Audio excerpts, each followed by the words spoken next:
Do you want to be the most efficient sourcer out there? Check out this video right now and I will show you how. Hey, welcome to the Millionaire Recruiter. I'm Brianna Rooney, your Millionaire Recruiter. And if you have not been to this channel before, it's all about upping your game and being the best recruiter out there. That's the plan anyways. So welcome. This channel, it is all recruiting focused. There's lots of different recruiting jobs, which I talk about in different videos. Definitely check out other ones because I'm sure there's going to be a spot for you in this recruiting world. But this video is going to focus on sourcing. I love sourcing so much. I actually just sourced a couple of days ago, and I don't get to source as much as I would love to.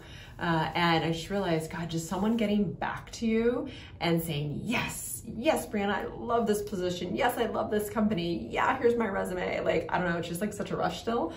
So I hope you're also enjoying it. And if you're just coming into this world, is a lot of fun, but there's a science to this, and there's a very efficient way in order to be a sourcer, a good sourcer, not just like a mediocre sourcer, but a really good sourcer, because a great sourcer will not just think about this one message they're sending out to this person and be like, oh, nail this message. Of course, this person's going to get back to me.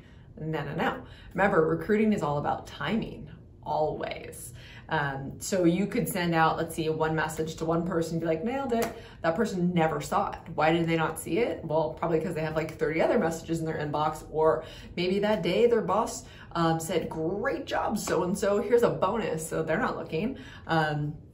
Maybe that your subject line was boring, because think about that. Subject line matters maybe even more than the message. Obviously the message matters, but if no one's going to open that message, it's not getting read. So in theory, your subject line does matter more.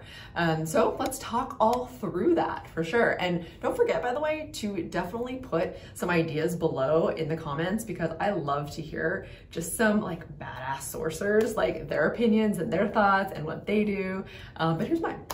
So in my subject line has been the same for quite a while, actually. Normally I change it up a ton, but your new passion has really sailed through. And so that does get open a lot, because what is the most important thing in a person's life, besides family and friends? I say this all the time, their career. That is their passion, typically, hopefully, right? So that does get open a lot. Now that we live in this remote world, I even have changed it up to your new remote passion, because some people do still prefer, and maybe will always prefer, to work remotely. So that's, as people are going through messages, they want to be like, all right, well, which one's for me? I want to sort through this really quickly. Ooh, remote, perfect, great. So you want to get those attention grabbing things. Also, no need to reinvent the wheel, right? No need to redo work. Please put people in projects. So let's just say, remember, I am in tech, but whatever your niche is, go for it. You're gonna have different positions, right? So for me, I'm gonna say, hey, this person is a back-end engineer.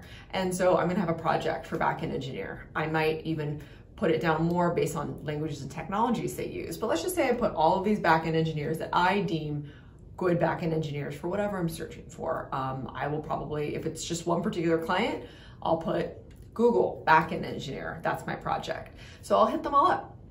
And I realize, well, you know, it's a tough market, so my response rate's not so great. Let's say it's below average. Let's say it's 8% instead of the typical average, which is 13%.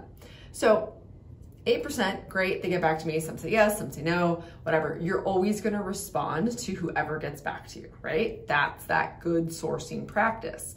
Remember, it's not always about placing that person today. It might not even be about placing that person ever. It's about that relationship you build with them. So maybe the person likes you so much, they want you to work for their company, right? Now you're sourcing for them. Maybe they have tons of friends that are looking. Maybe they're like the social, you know, hub of their friends, and like they love being like, hey, so-and-so, I can hook you up with this person, this person. Some people, that's how they feel important, is by referrals. So think about that. So you want to really keep in touch. You want to add them as connections. You want to make notes so you don't forget who they are, because there are a lot of things going on in this recruiting sourcing world. So you want to keep top of mind that this might not work out today, but it's going to, right? But now, if only 8% got back to you, you have this giant project worth of all these people that you really like. Are you gonna keep pumping people into that project? Sure, a little bit, right? Like that's inevitable.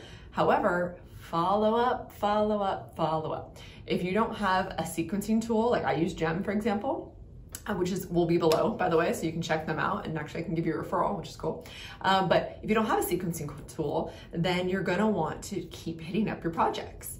And so depending on if they're open to opportunities or not, depends on how often I hit them up. Now remember, I talked about timing. So you might get someone say no in 2 weeks, and unless they gave you substance, or if they didn't get back at all, why not hit them up in another 2 weeks? Maybe their boss yelled at them that day. Great, now they're open to opportunities. Maybe they had their review, didn't get that raise they were promised. Great, now they're open to opportunities. So definitely keep it going, and note that a lot of people don't even read your messages. So be that good sourcer. Hit them up again. You can definitely set reminders on LinkedIn, which is super amazing, and that will just be like, it'll come up in a list of notifications and just poof, poof, poof, poof, poof.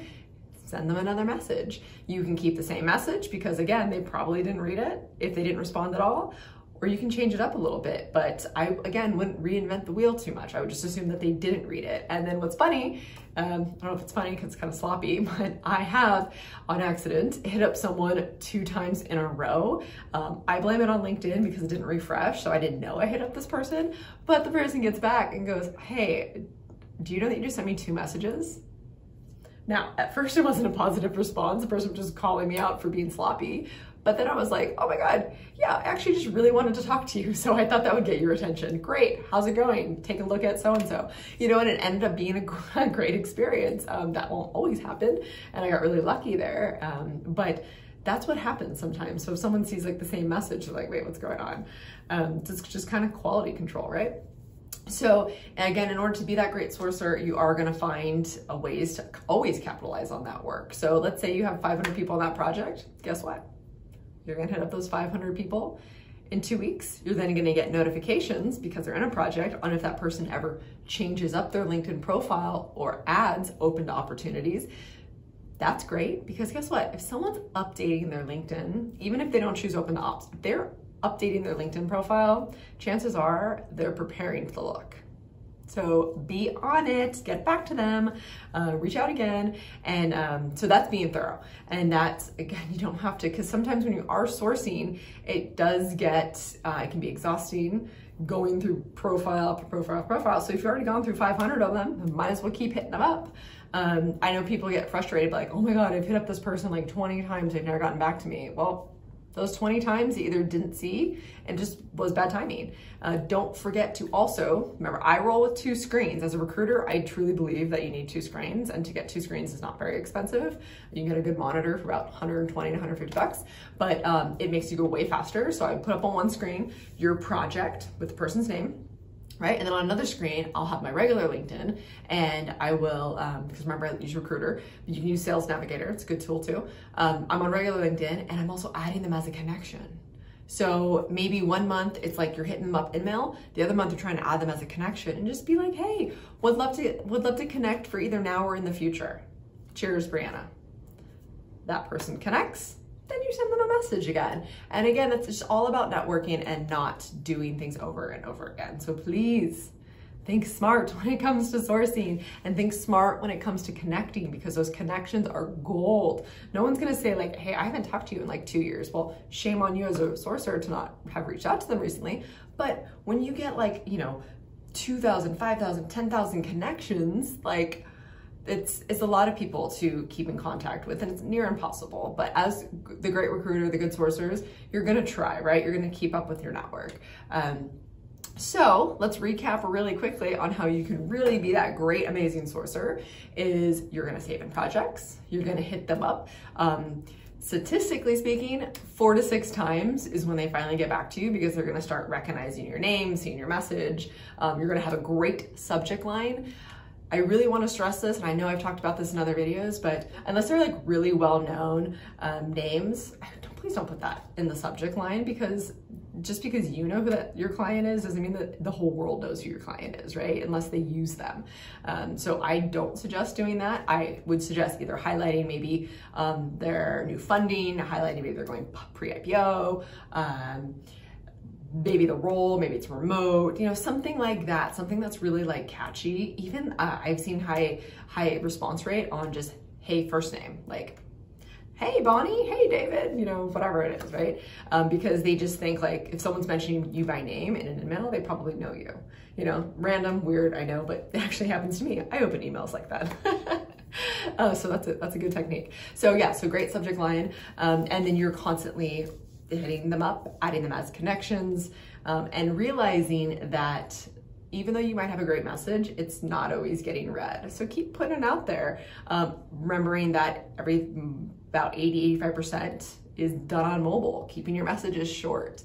Knowing that, look, your client, although great, might not be, remember, the only great client. There are tons of amazing companies out there, so you can't keep sipping that Kool-Aid, you know? So have fun with your messages, keep hitting them up. And by the way, I just want to shout out, just in case this person's listening, my employee inspired this video today because he is such a workhorse, keeps these great projects, and just announced, hey, I just sent out like 900 emails this week, and it's Wednesday.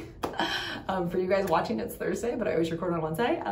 So anyways, shout out to you for sending out 900 emails, crazy. But that just shows that, look, he knows all of those people are people that he's already vetted, that he really likes. They didn't respond. So he's doing this different reach out technique, and he's already getting really great responses. So shout out to you. And to you, all of you subscribers, thank you so much. I didn't realize that we were on the verge of hitting 10,000 subscribers. Yay. I feel like we need a party soon. So anyways, I will see you next week and every Thursday at noon. And don't forget that money is just a vessel that gets you to do all the amazing things you want to go do in life. So go do it. See you next week.